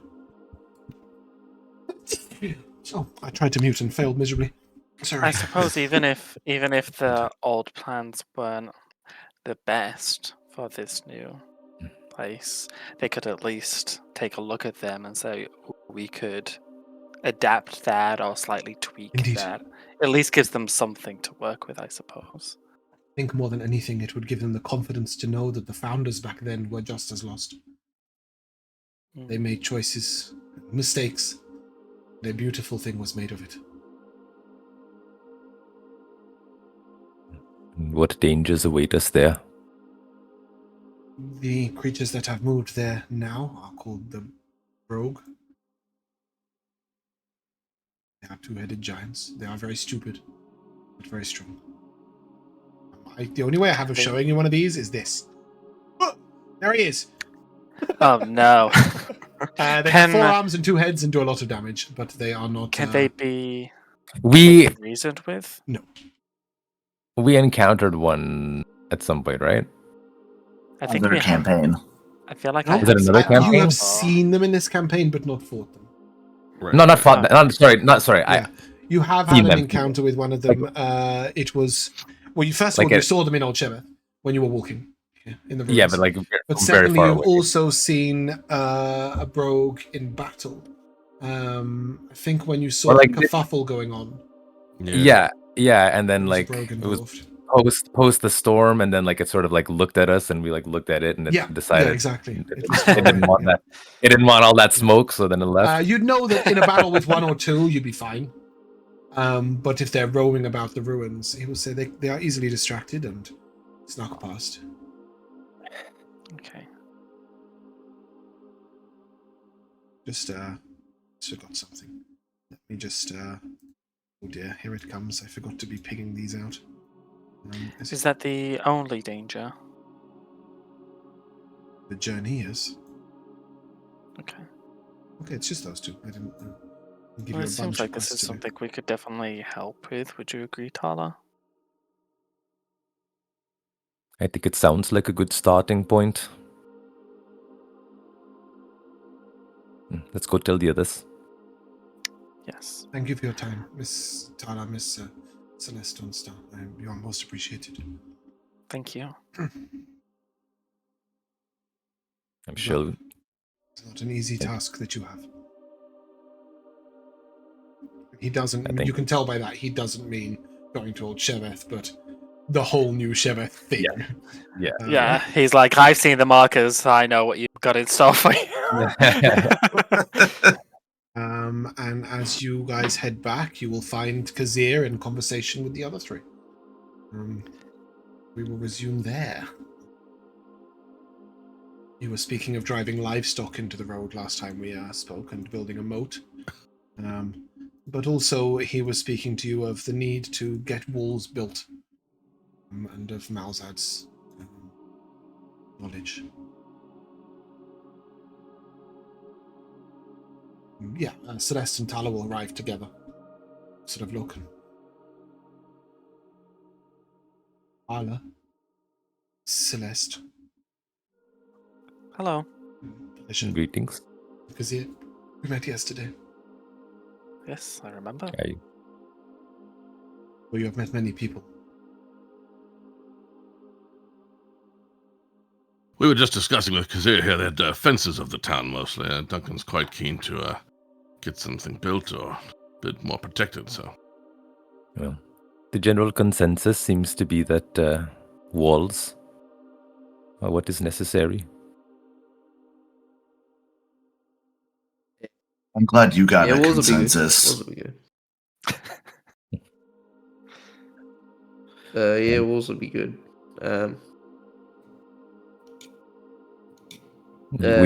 Were you thinking otherwise, Duncan?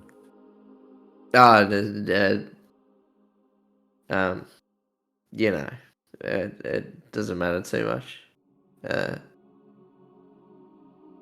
You know, there's other things. Is Well, it up to you? Uh, Perhaps, Mr. Duncan, that once we have the stone and the wood and we are building, I would consult you again for how we might build with defense in mind. Oh yeah. All good. You seem to know what you're doing. It's all good. I fear not, but Malzad would be very grateful for your input when the building is being done. Oh yeah, who's that? Malzad is the man I told you about who is a builder, who knows about where to build the walls and how. Oh yeah, that's right. Sorry. So if you were to In one head ear out round, the other, mate. Sorry. it's okay. If you were to head round the outside of town, you would reach another Yep. watchtower. Opposite that is Malzad's tent, Malzad and Armani. Got it. that would be where I would recommend you speak. Not to the others, Alright. but to him. Well, it does sound like they'll, around here, everyone seems to think they'll sort of do whatever we tell them to do, and quite opposite to what we found before. I don't want to be as indecisive as the leadership of this place, but perhaps it could take a moment's thought. We could finish what we'd started, bring back some supplies to those who've already decided what to do with them while we think about it. At that point, Theo, you will realize that Malzad, who we keep mentioning, you probably have realized his mark, is the man who showed you Kazera's coin. Yeah. So you would know that he and now perhaps you would. But Kazir will look at you and, of course, I'm sure you have many important things to be getting on with. Is it potentially possible that none of them are involving me anymore? Yeah, go, mate, go. Would very much sleep. like to get a little more Sorry. rest. Thank you. No worries at all. My Sorry, that's tent is always open to you. But look forward to our next speaking, Mr. Duncan. Theo, Yeah. Tala, Ardurak, Celeste, it has been a pleasure. Keep yourself safe and keep yourself well. And with that, he will depart with the air of a man who is very pleased to be leaving. Come. We have much to talk about. And I'll just start making a way to our tent. I mean, you're in it. He was there. Yeah, Yeah. we were there. Oh, he was there. Yeah. Oh, he was there. He was in your I tent, thought yeah, they were I know. outside. I thought they were outside. So I No. bumped Where's into them. Tala going? As you come in, there's just a pile of pastries on the table. And coffee. But only 4 coffees. 3 coffees now, because Kazir left with his. You passed a coffee tent, so you could get one if you wanted. Oh, good. And as you guys talk about what to do next and where to go, is the consensus going to be, very briefly, that you will go out to collect the wood? And when you return, you will tackle New Sheveth? Or... Like, collect wood for Sarnax to rule? You did see a large amount of lumber coming into the town. Only an hour and 40 minutes ago. We should just use our apparently incredible persuasive powers automatically in this town to just go like, I think what you guys should do is take that wood to Sarnectarol. Just, get things moving. Yeah. Get things moving.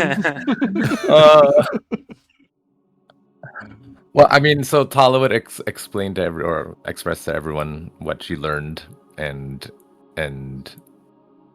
most importantly, that we may have some business in Old Sheveth that could be sort of our starting point in helping this place. But yeah, I know I do agree that we should. We did say that we were coming back, so yeah, and that's fine. You can go and get the wood and then take it to Sarnectarol. You could speak with the people here that you have to take some wood to Sarnectarol first, and then you can help them. Mm-hmm. Where is Old Sheveth in relation to New Sheveth and Sarnectarol? I'm trying to remember the map. It's like a little more north or something. It's Yeah. Okay. So this journey is a day. This journey is probably 3. This journey is also 3 because it's difficult. You'll probably do this. Well, and in all honesty, I kind of forgot that it was wood. I was thinking we had there was some adhesive crap or something. You can also get the adhesive at the wastes, yes. But the wood, I mean, just because we're probably going to have to get these people's help to bring it back, right? We're going to need this coin thing. Yeah. I mean, We'll tell you about this really cool cart. Yeah, you can absolutely just go and speak to Kazara. We can do that now. That's very simple. Okay. Yeah, I mean, as you guys sort of head over to just ask about it, Kazara is there, and she's sort of, you can see that most of what she's doing is lifting stuff up, putting it down. She seems to be almost capable of doing this at will, and at the moment she is holding a cart up while the axle on one is being fixed. An actual cart, not one of these fake things. And she looks at you and, pleasure. Miss Celeste Dawnstar, Miss Tala, Mr. Duncan Billytea, Mr. Ardurak, Kapuk Osterling, it's a pleasure. I am Kazara. I've definitely left somebody out, and I don't know who. Mr. Theogar Dawnstar, is that who I left out? My bad. Sorry, I knew I'd left someone out. I just couldn't remember who. I thought I did well enough to get... Like, just be like... As I'm doing it, I'm panicking as I get to Ardurak, and as I leave Ardurak, everything else leaves my brain. She'll say, it's such a pleasure. Such a joy to welcome you to our town. I'm so glad to... Sorry, You're one moment, and she beautiful. just puts down a card. Oh, well, thank you. It is the blessing of one who can choose their appearance. With that, she will immediately, very briefly resemble you exactly. And then go back. She is a changeling. So she will smile and sort of appreciated. Can I help you at all? Can I be of assistance?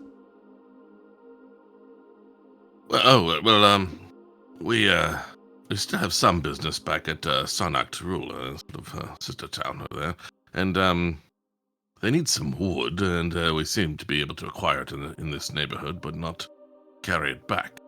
It's my speciality. I have many of these and not much use for them right now. Perhaps I can show you how they work. I created these myself. And she will show you Kazara's cart coins.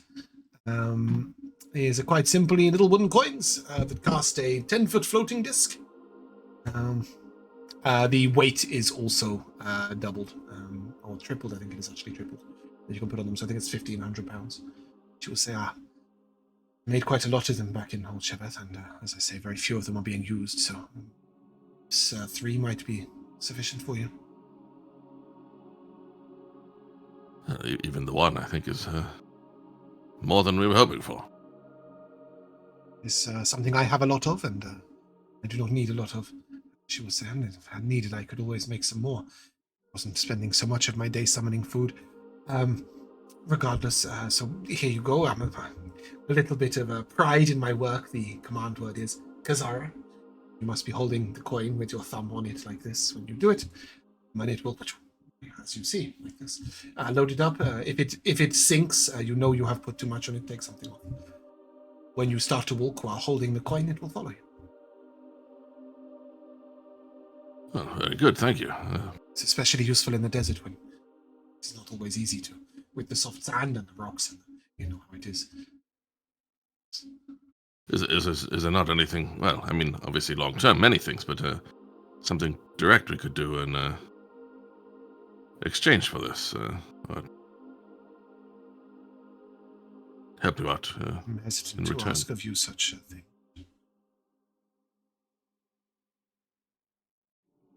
You are returning to Sanaktrul, you said.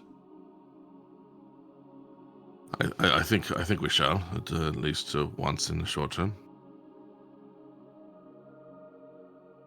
You are perhaps willing to make a slight detour. There is a quarry that Malzad could be using to build the walls. This is the work that I am best suited for. The reason we have not started building the walls, amongst many things, including the Council's indecision, is that we do not have enough stone. There is a wonderful quarry just north of here. It's one of the main reasons we chose here. But a few of the workers have gone there and then disappeared.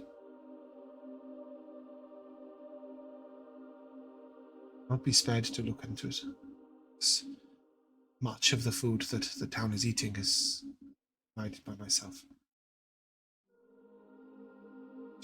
If you were willing to go and have a look, it would be in your debt. Looking at quarries is a bit of a specialty of ours. Lots of people that's need true. stone, bro. What can I say?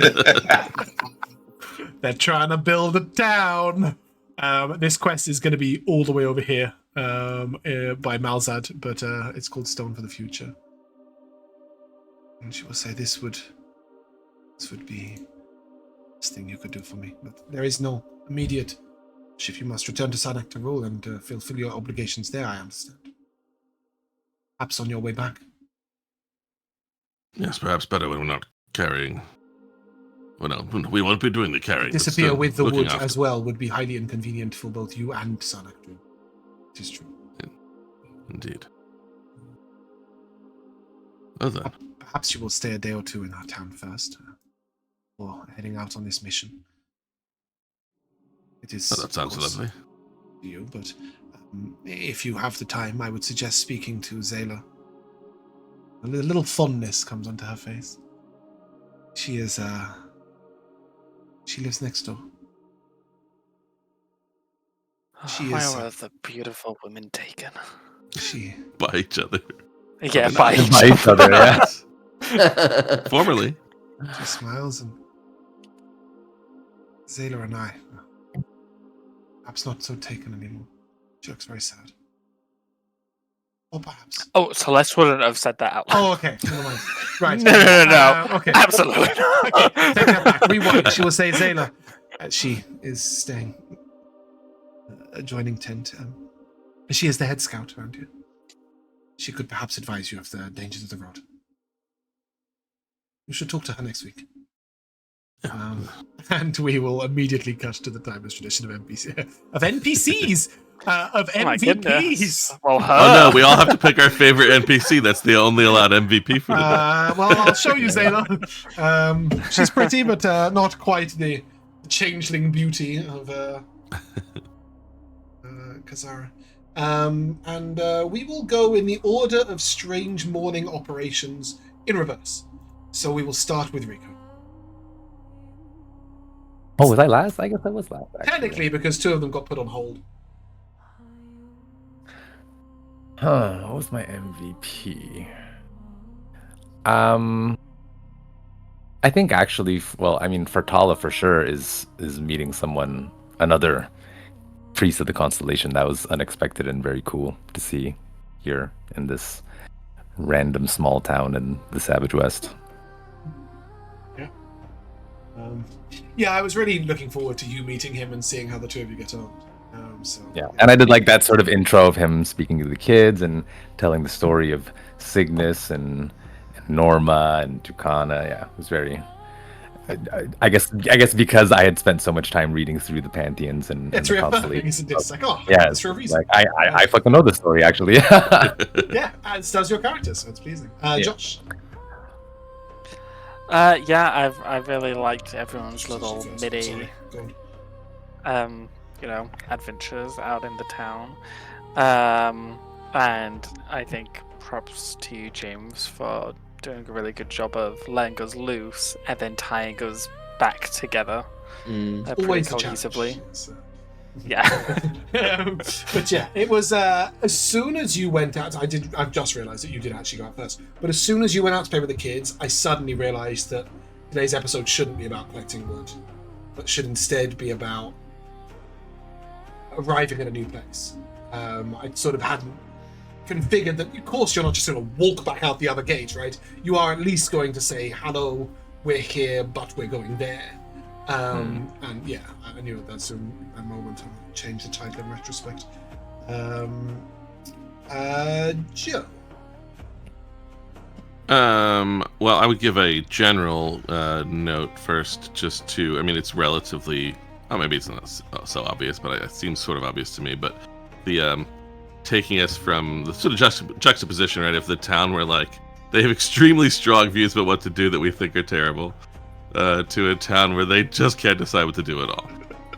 So yeah, I nice... did note that if you did go this way, it was like the two, because there are two towns at the very opposite ends of the coin. There's two that's somewhere in the middle, and you guys have very much gone from one polar opposite to the other. So, but it's like a kind of like I said, it's a somewhat obvious juxtaposition, but you've made it all fleshed out. Like it's not just you just tell us as a sentence. This is the town where they have bad ideas but strong leadership. This is the like it was just there. But my real just silly one was when you said, like, the guard, Kazir, whatever his name is just like, yes, I work 6 to 6. And then Duncan is just like, fuck. Just like, can't handle, oh my god, a 12-hour shift all night long. Yeah, and then you've woken him up 3 hours later for breakfast, right? And he's gone. But yeah, no, I think, it was always a bit of fun, because, Mark. My MVP does actually go to the NPCs, because one of the things that I was noticing as you went through is just like having threads that connect people together to make them feel more like a community, of like them talking about somebody else and like, you know, mentioning something about that, or like, you know, leading you to another place to like go have breakfast sort of thing. So it's not like these isolated little islands of like, you know, here's the person you talk to in this house and they have nothing to do with everybody else. It feels like there's a weaving of like community within them, which was really cool to see. I really appreciate you saying that. So my first thought when I made a tent down was, God, you'd be able to hear everyone's conversations next door. That was my very first thought. And I was like, well, that, you know, in a community that is close, that are packed in like this, that have been through hell together, that means they're going to operate in a very different way to a different town. And I'm really glad that shone through, so I'm really grateful for that, Mark. And Jack?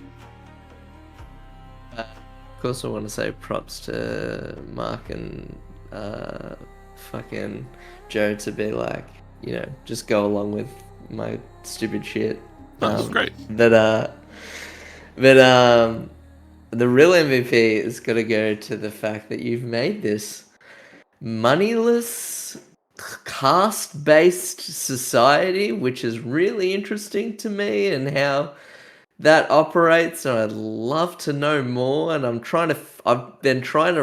this whole time I've just been trying to be like, how the fuck is Duncan gonna ask that? Gonna talk about that? Because Jack wants to know how this society works. Yeah, I mean, I have stolen two ideas basically and put them together. So in the don't tell me. I want to learn about it in. No. I'm not going to tell you the actual answers. Just my reference points. So I read. I think I mentioned The Magician and other books by Raymond Feist before. And he's very good at building societies. And there are two separate societies there, one of which is moneyless and one of which is a caste-based system. And the character travels from one to the other and notes all the differences. And I thought, wouldn't it be so interesting if they were the same place? So that is why it exists as it Yeah, does. because it kind of like, because you think that conflicting, but they also kind of make sense together. Yeah, it's like, you know, how, like, because I'm so curious as to how you don't jump in status. You know how, like, the whole point of a caste-based system is to keep people locked in their place, and I'm curious as to how you stop people from doing that, because like caste-based systems are there and class-based systems are there to keep people oppressed. You know, to a degree, and I'm curious as to, like, but if that's not, like, if that's just, if it's like, hey, it's just the way it is, you know what I mean? Like, that's, like, at least, like, that's my view on how karma works, you know what I mean? It's like, oh, you know, you preach karma, you deserve the life you're in because of the life you led previously. Well, if the life you're in is now, you know, shit, it's like, well, you deserve this and you should stay there. And it's like, oh, okay, that's a, you know, then, okay, well, that's a, you know, that's interesting way to keep people in their place. We will see how your views of New Sheveth's caste system develop. That's what I'll say on that. In terms of my MVPs, I really like that you guys have such developed characters that within milliseconds we could work out who would connect with who and why. You know, even though obviously Ardurak and Theo for the most part was staying back, right? In the small walkout with the dragon, in the small moment where you looked out to Malzad, in, you know, Mark, for example, knowing that moving stuff is part of his character's shtick, or defending stuff is part of Jack's character's shtick. You know, even when it's not so obvious, there was a very quick sense of kinship between specific characters and specific characters, which is such a joy. But also the unexpected connections. You know, I don't always, when I think of a bard, think immediately of like a magician. But because of the way you were doing magic with the kids, it immediately led to Malcolm taking interest in, as the magister, and being like, well, you know, here's the... So it's just lovely to see your characters have so many facets and so many of them be on display. But for a momentary MVP, it was Tala going, well, if he's been more than 10 minutes, and me going, he's been 45 at exactly the same time. That was very pleasing. On that note, that's where we're going to end. If you guys like to say goodbye, Goodbye. Bye. we shall see you soon.